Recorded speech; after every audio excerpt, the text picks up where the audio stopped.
लेखक मुंशी प्रेमचंद।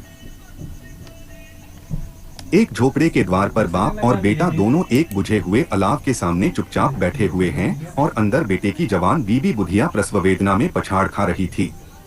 रह कर उसके मुंह से ऐसी दिल हिला देने वाली आवाज निकलती थी कि दोनों कलेजा थाम लेते थे। जाड़ों की रात थी, प्रकृति सन्नाटे में डूबी हुई, सारा गांव अंधकार में लय हो गया था। डॉक्टर घीसू ने कहा, मालूम होता है बचेगी नहीं। सारा दिन दौड़ते हो गया, जा देख तो माधव चिढ़कर बोला, मरना ही तो है, जल्दी मर क्यों नहीं जाती? देखकर क्या करूं, तू बड़ा बेदर्द है बे। साल भर जिसके साथ सुख चैन से रहा, उसी के साथ इतनी बेवफाई, तो मुझसे तो उसका तड़पना और हाथ पांव पटकना नहीं देखा जाता। चमारों का कुनबा था और सारे गांव में बदना। घीसू एक दिन काम करता तो 3 दिन आराम करता। माधव इतना कामचोर था कि आधे घंटे काम करता तो घंटे भर चिलम पीता। इसलिए उन्हें कहीं मजदूरी नहीं मिलती थी। घर में मुट्ठी भर भी अनाज मौजूद हो तो उनके लिए काम करने की कसम थी।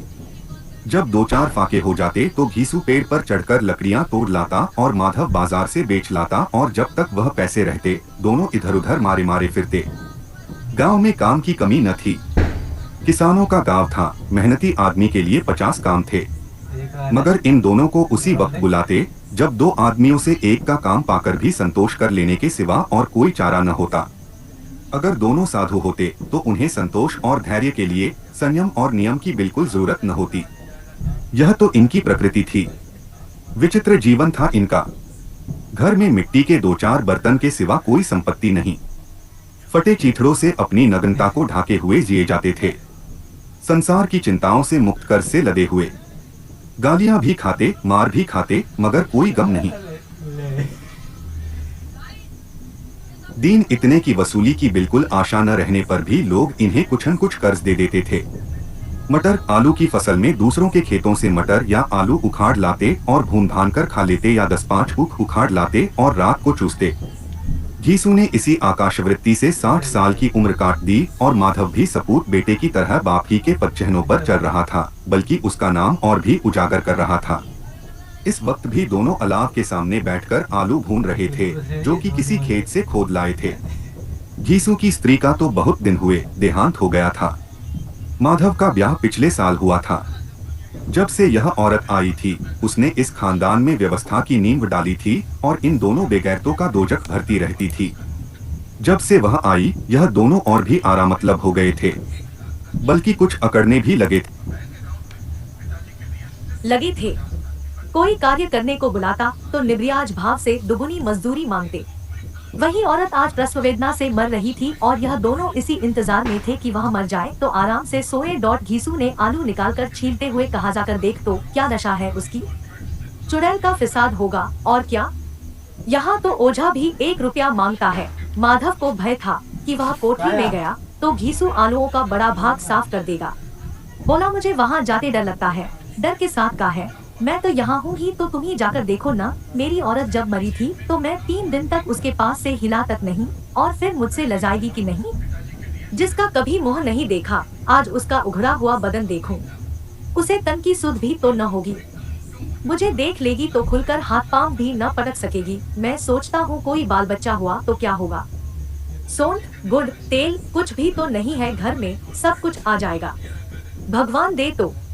जो लोग अभी 1 पैसा नहीं दे रहे हैं, वे ही कल बुलाकर रुपए देंगे। मेरे 9 लड़के हुए, घर में कभी कुछ न था, मगर भगवान ने किसी न किसी तरह बेड़ा पार ही लगाया।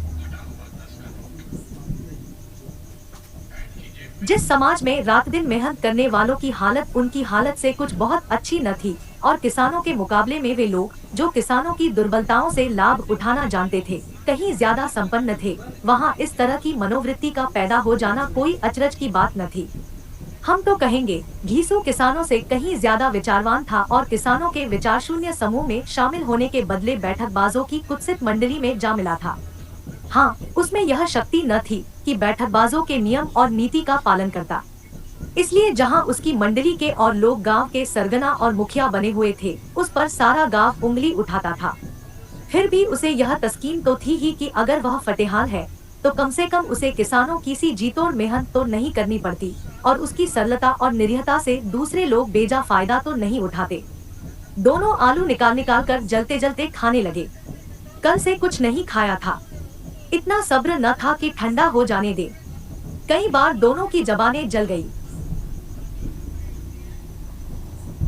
छिल जाने पर आलू का बाहरी हिस्सा जबान, हलक और तालू को जला देता था और उस अंगारे को मुंह में रखने से ज्यादा खैरियत इसी में थी कि वह अंदर पहुंच जाए। वहां उसे ठंडा करने के लिए काफी सामान थे, इसलिए दोनों जल्द जल्द निगल जाते। हालांकि इस कोशिश में उनकी आंखों से आंसू निकल आते। घीसू को उस वक्त ठाकुर की बारात याद आई जिसमें 20 साल पहले वह गया था। उस दावत में उसे जो तृप्ति मिली थी वह उसके जीवन में एक याद रखने लायक बात थी और आज भी उसकी याद ताजी थी। बोला वह भोज नहीं भूलता। तब से फिर उस तरह का खाना और भरपेट नहीं मिला। लड़की वालों ने सबको भरपेट पूरियां खिलाई थी, सबको।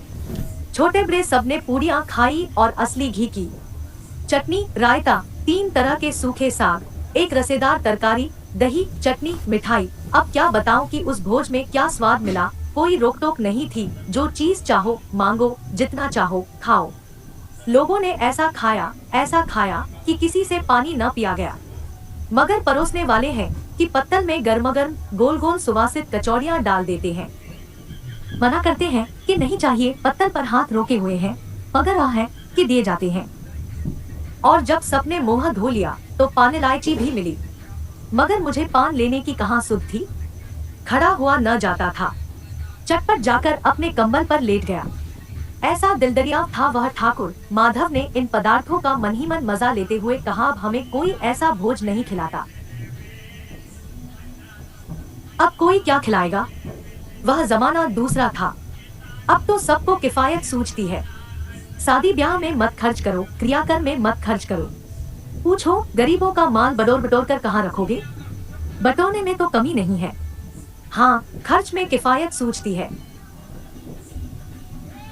तुमने एक 20 पूरियां खाई होगी, 20 से ज्यादा खाई थी। मैं 50 खा जाता, 50 से कम मैंने न खाई होगी। अच्छा पका था। तू तो मेरा आधा भी नहीं है। आलू खाकर दोनों ने पानी पिया और वहीं अलाव के सामने अपनी धोतियां ओढ़कर पाव पेट में डाले सो रहे, जैसे 2 बड़े बड़े अजगर गेंडुलियां मारे पड़े हो। डॉट और बुधिया अभी तक करा रही थी। 2 सवेरे माधव ने कोठरी में जाकर देखा तो उसकी स्त्री ठंडी हो गई थी। उसके मुंह पर मक्खियां भिनक रही थी, पथराई हुई आंखें ऊपर टंगी हुई थी, सारी देह धूल से लथपथ हो रही थी। उसके पेट में बच्चा मर गया था। डॉट माधव भागा हुआ घीसू के पास आया। फिर दोनों जोर जोर से हाय हाय करने और छाती पीटने लगे। पड़ोस वालों ने यह रोना धोना सुना तो दौड़े हुए आए और पुरानी मर्यादा के अनुसार इन अभागों को समझाने लगे। डॉट मगर ज्यादा रोने पीटने का अवसर न था, कफन की और लकड़ी की फिक्र करनी थी। घर में तो पैसा इस तरह गायब था जैसे चील के घोंसले में मांस। बाप बेटे रोते हुए गांव के जमींदार के पास गए। वह इन दोनों की सूरत से नफरत करते थे। कई बार इन्हें अपने हाथों से पीट चुके थे, चोरी करने के लिए, वादे पर काम पर न आने के लिए। पूछा क्या है बेघिसुआ, रोता क्यों है। अब तो तू कहीं दिखलाई भी नहीं देता, मालूम होता है इस गांव में रहना नहीं चाहता। घीसू ने जमीन पर सिर रखकर आंखों में आंसू भरे हुए कहा, सरकार बड़ी विपत्ति में हूँ। माधव की घरवाली रात को गुजर गई। रात भर तड़पती रही सरकार। हम दोनों उसके सिरहाने बैठे रहे। दवादारू जो कुछ हो सका सब कुछ किया, मुदा वह हमें दगा दे गई। अब कोई एक रोटी देने वाला भी न रहा मालिक। तबाह हो गए, घर उजड़ गया। आपका गुलाम हूँ, अब आपके सिवा कौन उसकी मिट्टी पार लगाएगा। हमारे हाथ में तो जो कुछ था वह सब तो दवादारू में उठ गया। सरकार ही की दया होगी तो उसकी मिट्टी उठेगी। आपके सिवा किसके द्वार पर जाऊं। जमींदार साहब दयालु थे, मगर घीसू पर दया करना काले कंबल पर रंग चढ़ाना था। जी मैं तो आया, कह दें चल दूर हो यहाँ से, यो तो बुलाने से भी नहीं आता। आज जब गरज पड़ी तो आकर खुशामद कर रहा है। हरामखोर कहीं का बदमाश।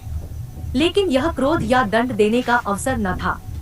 जी में कुटते हुए 2 रुपए निकालकर फेंक दिए, मगर सांत्वना का एक शब्द भी मुंह से न निकला।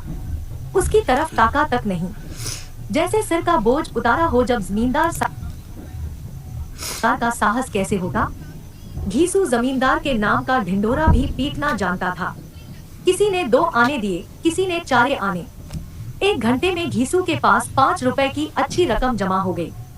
कहीं से अनाज मिल गया, कहीं से लकड़ी, और दोपहर को घीसू और माधव बाजार से कफन लाने चले। इधर लोग बांस काटने लगे। गांव की नर्मदिल स्त्रियां आकर लाश देखती थी और उसकी बेक्सी पर 2 बूंद आंसू गिराकर चली जाती थी।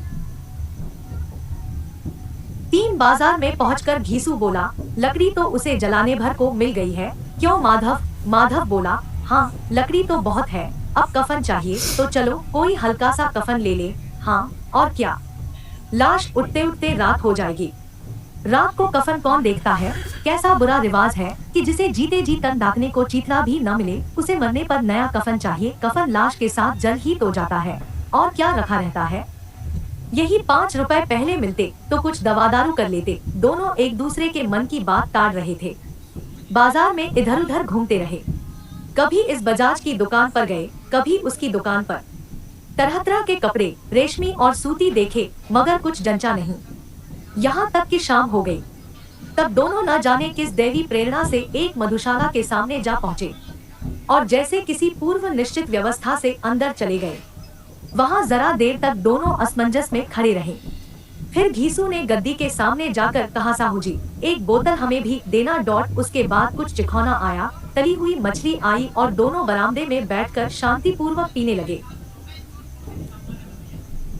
कई कुज्जियां ताबड़तोड़ पीने के बाद दोनों सरूर में आ गए। घीसू बोला, कफन लगाने से क्या मिलता, आखिर जल ही तो जाता, कुछ बहू के साथ तो न जाता। माधव आसमान की तरफ देखकर बोला, मानो देवताओं को अपनी निष्पापता का साक्षी बना रहा हो। दुनिया का दस्तूर है, नहीं लोग बाबनों को हजारों रुपए क्यों दे देते हैं? कौन देखता है परलोक में मिलता है या नहीं? बड़े आदमियों के पास धन है, फूके। हमारे पास फूकने को क्या है, लेकिन लोगों को जवाब क्या दोगे? लोग पूछेंगे नहीं कफन कहाँ है। घीसू हंसा, अबे कह देंगे कि रुपए कमर से खिसक गए, बहुत ढूंढा मिले नहीं। लोगों को विश्वास न आएगा, लेकिन फिर वही रुपए देंगे। माधव भी हंसा इस अनपेक्षित सौभाग्य पर।